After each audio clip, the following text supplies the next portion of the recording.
ये विश्वास के साथ हम कह सकते हैं कि इसने हमारी हर जगह लाज रखी है। ये हमारा अंग संग जाहिर ज़हूर ईश्वर निराकार है जो हमारी हर पथ पर लाज रखता है।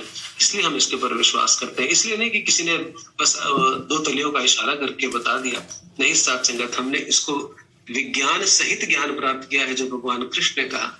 और इस निरंकार के ऊपर विश्वास लाना इतना आसान नहीं है, क्योंकि ये साथ संगत नैनम चंदन्ते शस्त्राणि नैनम दहति पावकः, न अग्नि से जला सकती है, न वायु से सुखा सकती है, न जल से भिगो सकता है। इस प्रकार की इसकी हैसियत है, इस प्रकार का इसका ये रूप है जो निर्गुण निराकार है। तो इसके ऊपर विश्वास लाना इंद्रियों से संभव नहीं है, ये इंद्रियों से परे है।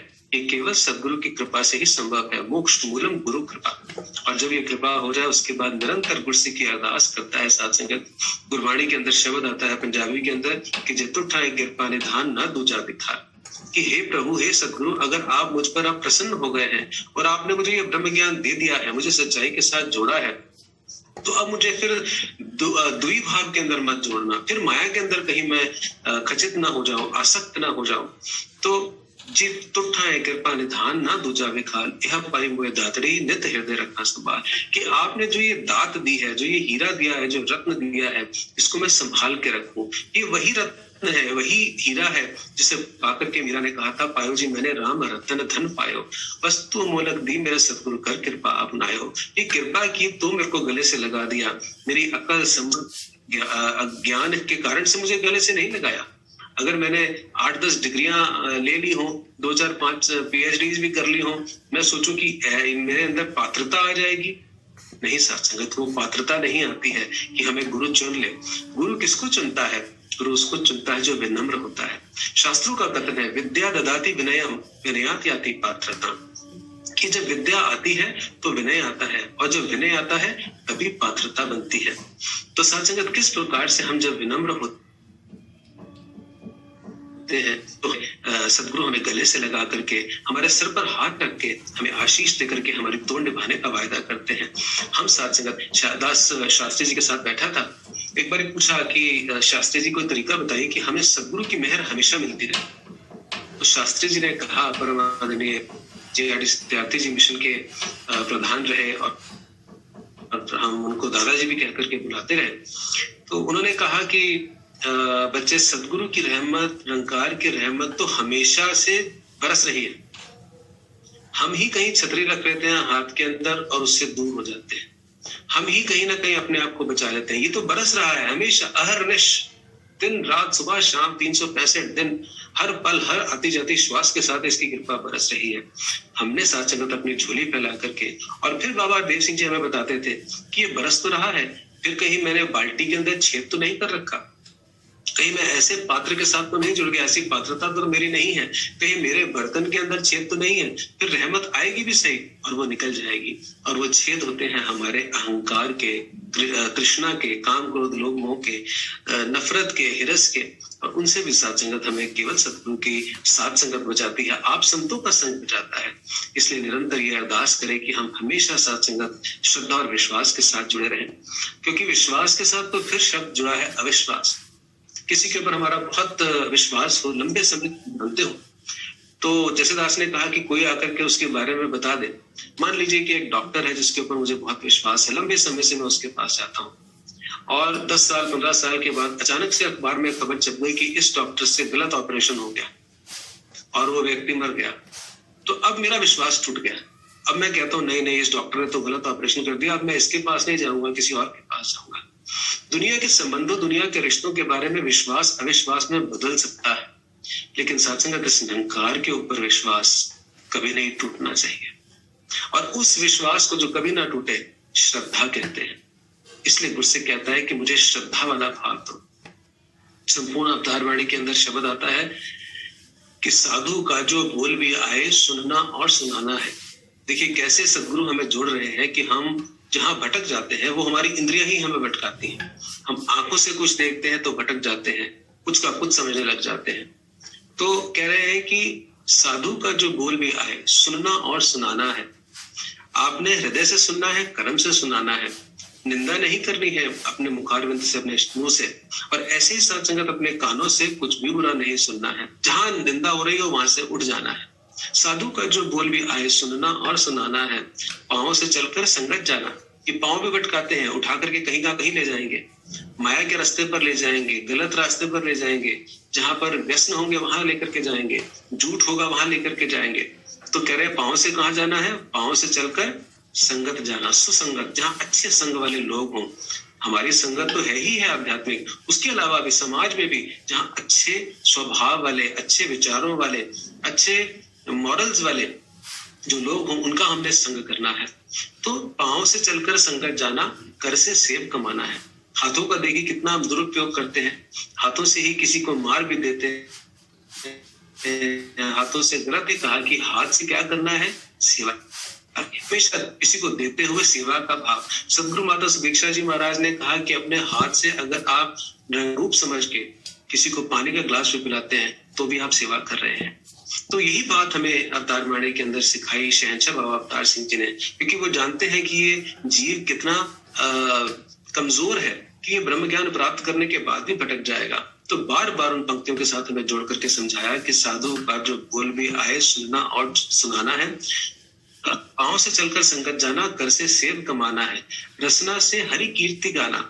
इस रसना को भी बुराइयों में नहीं लगाना है, मादक पदार्थ नहीं लेने हैं, रसना से हरि कीर्ति गाना, और आंख से दर्शन पाना है। इन आंखों से भी बुरे दृश्य नहीं देखने हैं, केवल इस निरंकार का हर एक के अंदर जिधर देखता हूं उधर तू ही तू है, कि हर शय में जलवा तेरा हुबहू है। ऐसा दर्शन करना है इस निरंकार का घट-घट के अंदर, ताकि कोई बैरागाना ना लगे, सारे अपने लगे। श्रद्धा प्यार से गुरु चरणों पर हरदम शीश निभाना है। यहाँ श्रद्धा का शब्द आता है कि श्रद्धा और प्रीत से, प्यार से गुरु चरणों पर हरदम शीश झुकाना है, हमेशा विनम्र रहना है। और उसके बाद क्या कहा?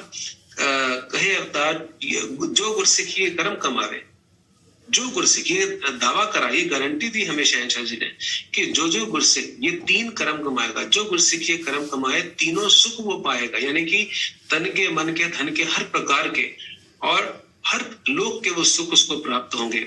कहे अवतार गुरु हो राजी, जग सारा यश गाएगा। तो उसको साथ संगत फिर बिन मांगी मुरादें मिलती हैं। और हम सबका जीवन साथ संगत इस बात का प्रमाण है कि हमें सतगुरु ने मालो माल किया है। हमारी कोई अकल औकात हैसियत नहीं थी आशीर्वाद देना कि अपनी औकात याद रहे, सतगुरु की सौगात याद रहे, क्योंकि कोई ऐसा गुण नहीं है साथ संगत जो आपके चरणों के समक्ष इस रूप में प्रस्तुत होकर के कोई बात कह सके। ये बोलने का तो साथ संगत एक सिलसिला फॉर्मेलिटी है, लेकिन जो कदर पड़ती है वो कर्म की होती है। कर्मण्यवाधिकारस्ते मा फलेषु कदाचन, कर्म करते हुए अनासक्त आसक्ति के भाव के साथ, और वो केवल तभी संभव है अगर हमें निरंकार पे विश्वास हो। नहीं तो हम कुछ भी काम करते हैं फटाफट से उसका वापसी मांगते हैं कि हमें इसके बदले में क्या मिला, लेकिन गुरसिक वापसी नहीं मांगता, बदले में नहीं मांगता। वो कहता है कर्मण्यवाधिकारस्ते मा फलेषु कदाचन, मुझे विश्वास है, मेरी श्रद्धा है इस निरंकार पे कि जो ये करेगा पूरेगा किया, सब कुछ पूरा, काटवाद किछ नहीं। ईश्वर यत् करोति शोभन में करोति, वो डाउट नहीं करता, वो सवाल नहीं करता, वो शिकवे नहीं करता, शिकायत नहीं करता, वो केवल शुक्राना करता है और विश्वास करता है, समर्पण करता है इसी भाव के साथ कि इस निरंकार ने जो करना है ये परफेक्ट है।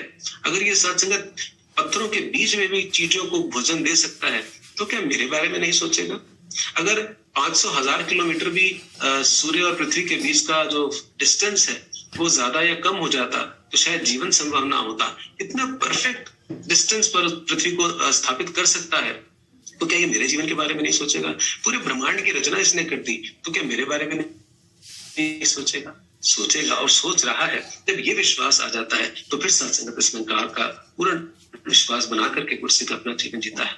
ऐसे ही सत्संगत दास ने कहीं पढ़ा कि एक व्यक्ति था जिसको बड़ा विश्वास था, हमेशा राम का नाम लिया करता था, हर बात के साथ कहता था राम जी की कृपा से, राम जी की कृपा से, राम जी की कृपा से। इस निरंकार को राम का नाम आधार दे करके कहता था राम जी की कृपा से। तो भजन कर रहा था, सड़क पर बैठे बैठे अंधेरा हो गया, रात हो गई, इतने में कुछ चोर आए। गांव वाले उसको मूर्ख कहते थे कि क्या हर बात के साथ कहता रहता है राम जी की कृपा से, राम जी की कृपा से, ये पागल है, इसकी कोई बुद्धि नहीं है, बोरा जाता है और थोड़ी बहुत अपनी मेहनत करके कमाई कर लेता था। तो रात को एक दिन बैठा हुआ भजन कर रहा था, इतने में चोर आते हैं, अंधेरा है, रात का कोई नहीं है वहां पर। तो चोर आकर के उसके पास से निकल रहे होते हैं, इतने में पीछे से सिपाही आ जाते हैं। सिपाही को पता लग जाता है कि चोर इधर है। अब वो चोर क्या करते हैं कि जो उन्होंने सारा सामान चुराया होता है वो उठा करके इसके सिर पर रख देते हैं। जो राम जी का नाम लेने वाला व्यापारी है, रामलाल समझ लीजिए उसका नाम, तो वो रामलाल के सिर के ऊपर गठरी रख देते हैं जिसके अंदर सारा चोरी का सामान होता है और इल्जाम उसके ऊपर धर देते हैं। और अब सिपाही आता है तो सिपाही देखता है कि सामान तो इसी के पास है सारा का सारा, तो पूछता है, हाँ भाई रामलाल, ये तुमने चुराया? कह रहा है, नहीं जी, राम जी की कृपा से मैंने तो नहीं चुराया। तो कहते हैं, फिर तुम्हारे पास आया कैसे? तो बड़े प्यार से सच्चाई के साथ कहता है, जी राम जी की कृपा से मैं तो छोटा मोटा काम करता हूँ और दिहाड़ी का काम करता हूँ, शाम को अपना राम जी की कृपा से भोजन खा लेता हूँ, राम जी की कृपा से मैं बस ऐसे लेटा हुआ था, राम जी की कृपा से मैं भजन कर रहा था और राम जी की कृपा से ये भाई साहब आ गए और राम जी की कृपा से इनके पास कुछ सामान था और राम जी की कृपा से इन्होंने मेरे सिर के ऊपर रख दिया और राम जी की कृपा से फिर आप आ गए और राम जी की कृपा से आपने मेरे को पकड़ लिया। तो वो कहते हैं, ये राम जी की कृपा सारी तुम बाद में करना और चलो थाने चलो। थाने गए, उसकी फिर पेशी हुई कोर्ट के अंदर। कोर्ट में भी साथ संगत जज के सामने जब जज पूछा कि तुम्हारे पास सामान पाया गया, कैसे पाया गया, उसका विश्वास देखिए, वो कह रहा है जो हो रहा है इस प्रभु की कृपा से हो रहा है। अगर मैं जेल में आया हूं तो भी इसकी कृपा से, पता नहीं मुझे किस काम से, किस मुसीबत से बचाना चाहते हैं। तो जज के सामने में पूरी कहानी की राम जी की कृपा से ऐसा हुआ, राम जी की कृपा से ऐसा हुआ। तो जज ने जब सारी कथा कहानी सुनी तो जज का अंदर से जैसे आवाज होती है आत्मा की, संकार की आवाज, उसने कहा, इतना ईश्वर पर विश्वास रखने वाला व्यक्ति चोरी नहीं कर सकता, इसको बरी कर दिया जाए और जिन व्यक्तियों ने इसको फंसाया उनके ऊपर केस चलाया जाए। तो कैसे साथ संगत जिसका इस पे विश्वास होता है उसकी अपने आप लाज रखता है। बस आशीर्वाद दीजिए कि हमारा विश्वास विलायमान ना हो, हम कहीं दूसरे संसार के ऊपर जो टूटने वाली चीजें हैं, जो बिखरने वाली चीजें हैं, जो माया समाप्त होने वाली है, खंडित होने वाली है, उसके ऊपर विश्वास करके इस अखंड के साथ हमारा विश्वास कहीं टूट ना जाए, इसी के ऊपर हमेशा एतबार बना रहे, क्योंकि इसके विश्वास के साथ ही हम संसार को भी सुंदर तरीके से प्रयोग कर सकते हैं। ये नहीं कि माया छोड़नी है, माया के अंदर ही गुजरान करना है, इसलिए हमें चौथा प्रण मिला, लेकिन ये जानते हुए कि तू करता है जगत का, तू सबका आधार, इसके ऊपर विश्वास बना रहे, श्रद्धा का भाव बना रहे, तो फिर हर एक के साथ प्यार से बर्ताव कर सकेंगे, प्यार से बात कर सकेंगे, विनम्रता बनी रहेगी। सारे के सारे जो ह्यूमन वैल्यूज हैं, मानवीय गुण हैं, वो हमारे अंदर, हमारे स्वभाव के अंदर, व्यवहार के अंदर, वाणी के अंदर, कर्म के अंदर अपने आप समाहित हो जाएंगे। चाहे वो प्रेम है, दया है, करुणा है, श्रद्धा है, विश्वास है, सहनशीलता, विशालता, सारे के सारे इनको लाना नहीं पड़ता। कोई व्यक्ति एक दिन बात करने लगा, कहता है कि आज मैंने कोशिश करनी है कि मैं बिल्कुल सहनशील रहूंगा। तो दास ने कहा, आप ऐसे कोशिश करेंगे तो कुछ नहीं होने वाला। चाह करके सहनशीलता नहीं आ सकती, चाह करके प्रेम नहीं आ सकता कि आज मैं सबसे प्यार से बात करूंगा, चाह करके क्रोध रहित नहीं हुआ जा सकता। इसका तो एक ही सूत्र है, बस इस निरंकार का और संतों का संग किया जाए। अपने आप सहनशीलता, सदगुरु के द्वारा दिए हुए इस निरंकार का सहारा लेते अपने आप सहनशीलता, विशालता, दया अपने आप आ जाएंगे, क्योंकि ये निरंकार विशाल है तो हम भी विशाल बन जाते हैं, ये भी दयाल है, हम भी दयाल बन जाते हैं। और साथ संगत इस निरंकार के ऊपर हमेशा विश्वास बना रहे, आप संतों के चरणों के साथ और सदगुरु के चरणों के साथ। सदगुरु माता दीक्षा जी महाराज जो स्थिरता विषय दे करके हमारे श्रद्धा और विश्वास को ही साथ संगत बढ़ाने की जो एक आशीर्वाद दिया है, उस आशीर्वाद को अपने जीवन के अंदर बसाते हुए अंत श्वास तक परिवार सहित तोड़ निभ जाए, ऐसा